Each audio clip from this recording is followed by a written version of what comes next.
थे मापन का लास्ट क्लास। यहाँ पर हमने मापन में जो एसआई मात्रक देखा उसके अंतर्गत हमने लंबाई और द्रव्यमान इस सारी चीज़ों के बारे में हमने अध्ययन किया है समय। तो यहाँ पर हम जो है लंबाई को हमने थोड़ा सा डिटेल में देखा, अभी तक पिछले क्लास में नहीं देखा था। तो यहाँ पे देख लेते हैं लंबाई क्या है एसआई मात्रक के अंतर्गत। भौतिकी में लंबाई की अवधारणा दूरी से संबंधित है और आकाश में किन्हीं दो बिंदुओं के बीच की दूरी को लंबाई कहते हैं। एसआई पद्धति में लंबाई का मूल मात्रक मीटर होता है और इसका संकेत एम है। फ्रांस में पेरिस के निकट सेवरस नामक स्थान पर बाट और माप के अंतर्राष्ट्रीय कार्यालय में सुरक्षित रखी प्लेटिनम इरिडियम मिश्र धातु की छड़ पर नियत ताप 273.16 केल्विन और दाब 1 वायुमंडली है ना। यहाँ पे जो दाब है वो एक बार, यहाँ पे 1 एटमॉस्फेयर होता है एक बार पर अंकित दो चिन्हों के बीच की दूरी को 1 मानक मीटर कहते हैं, है ना। यहाँ पे जो प्लेटिनम और इरिडियम की मिश्र धातु रखी हुई है उसमें 2 चिन्ह हैं, उसके बीच की जो दूरी है उसको 1 मीटर कहते हैं अपन। लेकिन जो ये जो छड़ है इस पर जो है ताप और वातावरण का प्रभाव न्यूनतम होता है। पर जो मानक मीटर की यह परिभाषा यथेष्ट नहीं है, क्योंकि यदि छड़ का ताप नियत नहीं रखा गया तो दोनों चिन्हों के बीच की दूरी क्या हो सकती है, परिवर्तित हो सकती है। इसलिए अतिरिक्त यदि छड़ नष्ट हो जाए या इसके अलावा अगर छड़ नष्ट हो जाए तो यह पुनः नहीं बनाई जा सकती। और सन 1960 में आयोजित अंतर्राष्ट्रीय विज्ञान सम्मेलन में मानक मीटर को प्रकाश के तरंग दैर्घ्य के पदों में परिभाषित किया गया। इसके लिए शुद्ध क्रिप्टॉन 86, मतलब ये क्रिप्टॉन का जो है परमाणु क्रमांक है, को प्रकाश स्रोत लिया गया। जब क्रिप्टॉन गैस में विद्युत विसर्जन किया जाता है तो यह नियॉन प्रकाश की भांति लाक्षणिक प्रकाश में चमकने लगती है और क्रिप्टॉन परमाणुओं के द्वारा उत्पन्न इस प्रकाश में कई विभिन्न तरंग दैर्घ्य होती हैं। उनमें से एक नारंगी लाल प्रकाश होता है। इस प्रकाश का तरंग दैर्घ्य 6057 से, है ना, यहाँ पर आप देख सकते हैं 6057 से 8021 आर्मस्ट्रॉन्ग होता है। और इस तरंग दैर्घ्य के आधार पर जो है मानक मीटर को परिभाषित किया गया है। एक मानक मीटर वह दूरी है जिसमें शुद्ध क्रिप्टॉन से शून्य में, मतलब वैक्यूम जहाँ पे वायु न हो, उत्सर्जित नारंगी लाल प्रकाश की 1650, नहीं यहाँ पर थोड़ा सा वैल्यू ज़्यादा है ना, यहाँ पर आप देख सकते हैं लगभग आपका जो है 1,65,763.73 तरंगें समाहित होती हैं। दी हुई दूरी में फैली तरंगों की संख्या को गिनने के लिए प्रकाशिक व्यतिकरण मापी, है ना, और व्यतिकरण आप आगे पढ़ेंगे, प्रयुक्त किया जाता है। यह उपकरण 10 खरबवें भाग तक शुद्ध परिणाम देता है, अतः मानक मीटर की यह परिभाषा अधिक यथार्थ है। उसके बाद प्रकाश के तरंग दैर्घ्य को आधार मानकर मीटर को परिभाषित करने से निम्न लाभ हैं। प्रकाश के तरंग दैर्घ्य पर ताप का कोई प्रभाव नहीं पड़ता। इससे आसानी से तथा यथार्थतापूर्वक पुनरुत्पादित किया जा सकता है, क्योंकि क्रिप्टॉन परमाणु प्रयोगशाला में आसानी से उपलब्ध हो जाते हैं। मतलब जो प्रारंभ में माना गया था कि इरिडियम प्लेटिनम मिश्र धातु में कोई 2 अपन पॉइंट ले लिए थे, लेकिन उसका क्या ताप पर इफेक्ट पड़ सकता है ना, नष्ट भी हो सकता है। इसलिए प्रकाश को जो है मानक लंबाई के रूप में माना गया। क्रिप्टॉन से जो उत्सर्जित होने वाली नारंगी जो यहाँ पर आपने देखा प्रकाश तरंग। आगे चलते हैं, इसी में आपका है सन 1983 में आयोजित बाट और माप के 17वें सामान्य सम्मेलन में निर्वात ने प्रकाश के वेग को जो है लगभग यहाँ 29,97,82,498 समांतराल में तय की गई दूरी को 1 मीटर कहते हैं। मीटर की यह परिभाषा 1983 से अंतर्राष्ट्रीय स्तर पर मान्य है।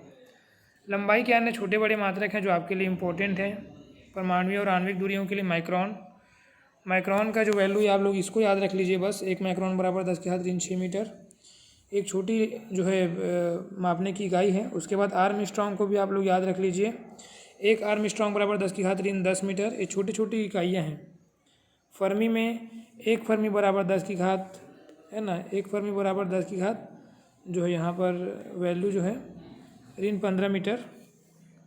थोड़ा सा और आगे चलते हैं। खगोलीय दूरियों के लिए प्रकाश वर्ष, ये थोड़ा सा इम्पोर्टेंट टॉपिक है। प्रकाश वर्ष, प्रकाश द्वारा निर्वात में 1 वर्ष में चली गई दूरी को 1 प्रकाश वर्ष कहते हैं। और प्रकाश का जो वेग है 3 × 10⁸ मीटर पर सेकंड होता है। तो 1 प्रकाश वर्ष बराबर हो जाएगा वेग 3 × 10⁸ प्लस समय 365 दिन एक साल में 24 घंटा और 1 घंटे में 60 मिनट और 60 सेकंड। तो इस प्रकार से इसको मल्टीप्लाई करेंगे तो 9.46 × 10⁻15 मीटर। उसके बाद इसमें पारसेक है, इसका पूरा नाम पैरालैक्टिक सेकंड है और इस मात्रक का उपयोग पृथ्वी से तारों की दूरी ज्ञात करने में किया जाता है। एक पारसेक बराबर 3.26 प्रकाश वर्ष बराबर 3.08 × 10⁻16 मीटर। तो इस प्रकार से ये वैल्यू हो जाएगा। फिर खगोलीय मात्रक, पृथ्वी और सूर्य के बीच की औसत दूरी को खगोलीय मात्रक कहते हैं। इसे AU है ना, जहाँ पे आपका एस्ट्रोनॉमिकल यूनिट, AU का फुल फॉर्म। तो इस प्रकार से ये हो जाएगा। आगे आप लोग और देखेंगे द्रव्यमान है ना। द्रव्यमान के लिए, द्रव्यमान किसी वस्तु में पदार्थ की मात्रा को उस पदार्थ का द्रव्यमान कहते हैं, उस वस्तु का। और यह किसी वस्तु का मौलिक गुण होता है। ताप, दाब और आकाश में वस्तु की स्थिति या अवस्था का द्रव्यमान पर कोई प्रभाव नहीं पड़ता। इसका ऐसा ही मात्रक किलोग्राम है। संकेत केजी। फ्रांस में पेरिस के निकट सेवरस नामक स्थान पर माप तौल के अंतर्राष्ट्रीय कार्यालय में सुरक्षित रखे गए प्लेटिनम इरिडियम मिश्र धातु के बेलन के द्रव्यमान को, वहाँ पे हमने देखा था कि 2 पॉइंट के बीच की दूरी को हमने जो है 1 मीटर लिया था। यहाँ पे वो जो बेलन है उसके द्रव्यमान को हम क्या कर रहे हैं, 1 किलोग्राम मान रहे हैं। और व्यवहार में 4 डिग्री सेल्सियस ताप पर पानी का अधिकतम घनत्व 1 लीटर पानी के द्रव्यमान को 1 किलोग्राम माना जाता है। और परमाणुवीय स्केल पर कार्बन 12 परमाणुओं के द्रव्यमान को 1 किलोग्राम कहते हैं, है ना। मतलब कार्बन 12 के कितने होने चाहिए, 5.0188 × 10⁻25 परमाणुओं के द्रव्यमान को 1 किलोग्राम मानते हैं। और आपने 1 मोल तो देखा ही है, इसी के आधार पर बेस्ड है। तो यहाँ पे कार्बन 12 के द्रव्यमान 1/12 भाग को एक परमाणु द्रव्यमान मात्रक कहते हैं। इस प्रकार एक परमाणु द्रव्यमान मात्रक बराबर 1/12 × कार्बन 12 के परमाणु का द्रव्यमान। तो इस प्रकार से इसको देख सकते हैं, है ना। थोड़ा सा इसमें बड़ा मात्रक भी है, जैसे आपका 1 quintal 100 kilogram, 1 metric ton 10 quintal बराबर 1000 किलोग्राम। छोटे मात्रक में मिलीग्राम में नापते हैं, ग्राम में नापते हैं। समय, ऐसा ही पद्धति में समय का मात्रक सेकंड है और समय के मात्रक का मानक आधार माध्य सौर दिवस है। 2 क्रमिक माध्याह्नों के समय अंतराल को एक सौर दिवस कहते हैं। सौर दिवस का मान कई कारणों से प्रतिदिन भिन्न भिन्न होता है, अतः वर्ष भर के सौर दिवसों का मध्यमान निकाल लिया जाता है, जिसे मध्यमान सौर दिवस कहते हैं। तो इस प्रकार से मध्य सौर दिवस का 1/86,400वां भाग 1 सेकंड कहलाता है। अंतर्राष्ट्रीय विज्ञान सम्मेलन में समय को सीजियम 133 परमाणुओं के आवर्ती दोलन के आधार पर परिभाषित किया गया है। तो 1 सेकंड समय का वह अंतराल है जिसमें सीजियम 133 परमाणु, है ना, ये वैल्यू है। इतना बार लगभग जो है ये कंपन करता है। तो इस प्रकार से इसको देख सकते हैं। आगे जो है आप लोग देखेंगे ताप। तो ऐसा ही पद्धति में ऊष्मागतिकी पैमाने पर ताप का मात्रक केल्विन तथा संकेत के है। जिस ताप पर बर्फ, जल तथा जल वाष्प तीनों तापीय संतुलन में रहते हैं, इसको त्रिक बिंदु कहते हैं। उसे जल का त्रिक बिंदु कहते हैं। और जल के लिए त्रिक बिंदु के संगत ताप 273.16 केल्विन तथा दाब 0.46 सेंटीमीटर पारे के स्तंभ के बराबर होता है। तो जल के त्रिक बिंदु के ऊष्मागतिक ताप के 1/273वां भाग को 1 केल्विन कहते हैं, है ना। इसको राउंड फिगर में 273 भी लिख सकते हैं, 0.16 अगर नहीं लिखेंगे तो भी। उसके बाद विद्युत धारा का ऐसा ही मात्रक एम्पियर है तथा संकेत ए है। निर्वात में 1 मीटर की दूरी पर रखे अनंत लंबाई एवं नगण्य अनुप्रस्थ काट वाले 2 समांतर तारों में समान विद्युत धारा प्रवाहित करने पर यदि प्रति मीटर लंबाई पर 2 × 10⁻7 न्यूटन का बल लगता है तो विद्युत धारा के इस परिमाण को 1 एम्पियर कहते हैं। उसके बाद ज्योति तीव्रता। तो ज्योति तीव्रता का ऐसा ही मात्रक कैंडेला है तथा CD से व्यक्त करते हैं। स्टेरेडियन घन कोण के अंदर किसी निश्चित दिशा में प्रति सेकंड जितनी प्रकाश ऊर्जा उत्सर्जित होती है उसे उस दिशा में उसकी ज्योति तीव्रता कहते हैं। पदार्थ की मात्रा जो है इसका ऐसा ही मात्रक मोल है। और मोल के बारे में आपने पहले ही पढ़ा है ना, कि किसी पदार्थ की उस मात्रा को 1 मोल कहते हैं जिसमें उसके अवयवी परमाणुओं की संख्या एवोगैड्रो संख्या या कार्बन 12 के 12.012 किलोग्राम में परमाणुओं की संख्या के बराबर होती है। यहाँ पे अगर आप 12 लिख सकते हैं, किलोग्राम में नहीं लिखेंगे तो 0.01 लगाने की आवश्यकता नहीं होगी, है ना। फिर समतलीय कोण जो है ये सामान्य तौर पे 1 रेडियन वृत्त की उन 2 त्रिज्याओं के बीच के कोण के बराबर होता है जो वृत्त की परिधि पर त्रिज्या के बराबर चाप काटता है। तो इस प्रकार से आप देख सकते हैं।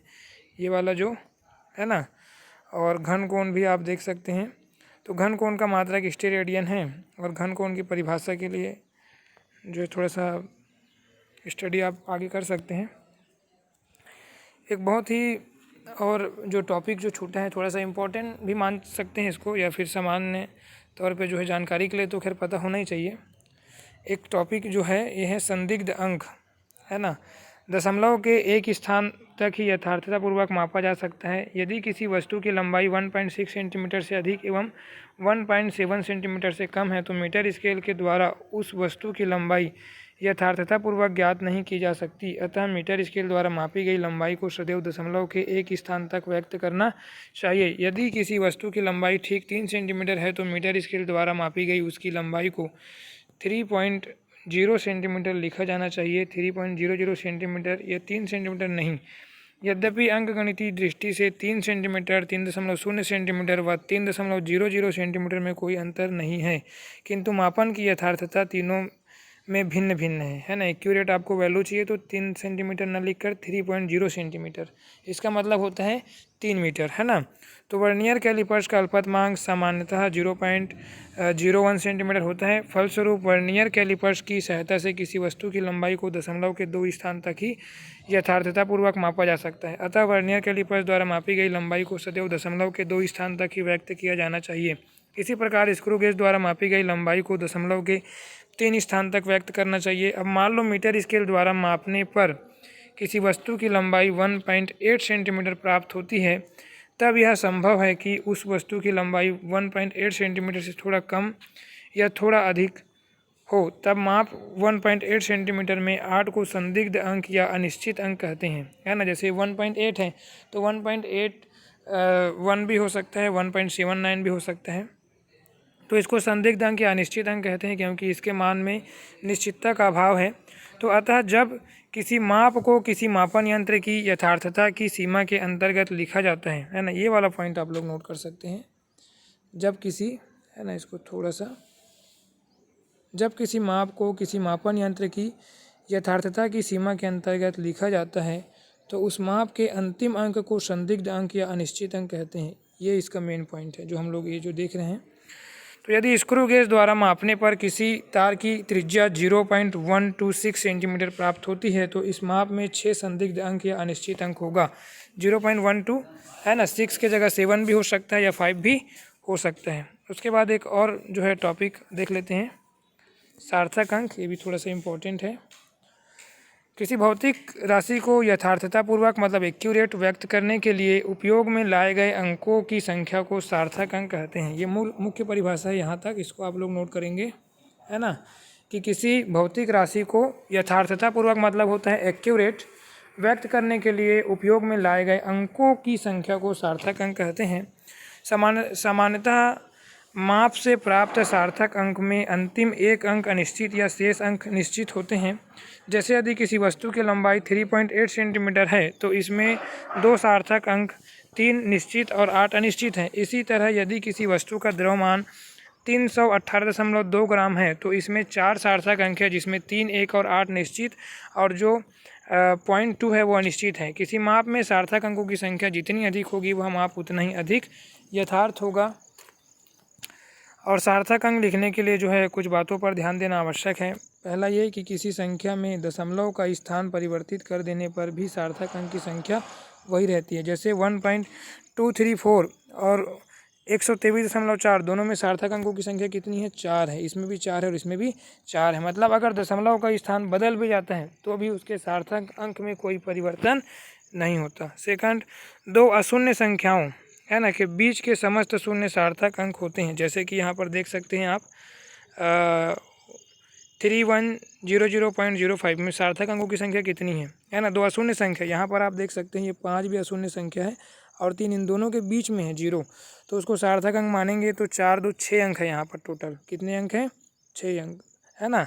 फिर नीचे चलते हैं, प्रथम अशून्य संख्या के बाईं ओर, है ना, के सभी शून्य सार्थक अंक नहीं माने जाते, किंतु दाईं ओर अंत में आने वाले सभी शून्य सार्थक अंक माने जाते हैं। जैसे कि 0.007 में सार्थक अंकों की संख्या 1 है और 6.0 320 में सार्थक अंक की संख्या 4 है। यहाँ पे 0 बाईं ओर है। कहने का मतलब राउंड फिगर में हम ऐसा कह सकते हैं कि बाईं ओर के 0 को सार्थक अंक में नहीं लिया जाता और दाईं ओर के 0 को सार्थक अंक में लिया जाता है। थोड़ा और आगे चलते हैं। दशमलव रहित संख्या के दाईं ओर अंत में आने वाले शून्य सार्थक अंक में सम्मिलित नहीं किए जाते, है ना। यदि दशमलव नहीं है तो दाईं ओर अंत में आने वाले 0 को सार्थक अंक में सम्मिलित नहीं करेंगे। यहाँ पर ये 0 सार्थक अंक में सम्मिलित नहीं होगा, है ना। यहाँ पर केवल 3 सार्थक अंक होंगे, 6, 3 और 2। इसी तरह जो है यहाँ पर 1, 3, 2 सार्थक अंक होगा, दोनों 0 को सार्थक अंक नहीं मानेंगे। मतलब दाईं ओर 0 है तो उसको सार्थक अंक नहीं माना जाता यदि संख्या दशमलव रहित है। यदि उसमें दशमलव नहीं है तो दाईं ओर के 0 को सार्थक अंक नहीं मानते। फिर लास्ट इसका और है कंडीशन, यदि संख्या को 10 के घात के रूप में व्यक्त किया जाता है तो 10 और उसकी घात को सार्थक अंक की गिनती में नहीं लेते। यहाँ पर देखिए 3.21 × 10⁹ में सार्थक अंकों की संख्या 3 है, केवल 3.21 मतलब 3, 2 और 1 सार्थक अंक है। और 10 के घात की जो भी संख्या है उसको सार्थक अंक में हमें नहीं लेना है। तो इस प्रकार से आप इसको देख सकते हैं।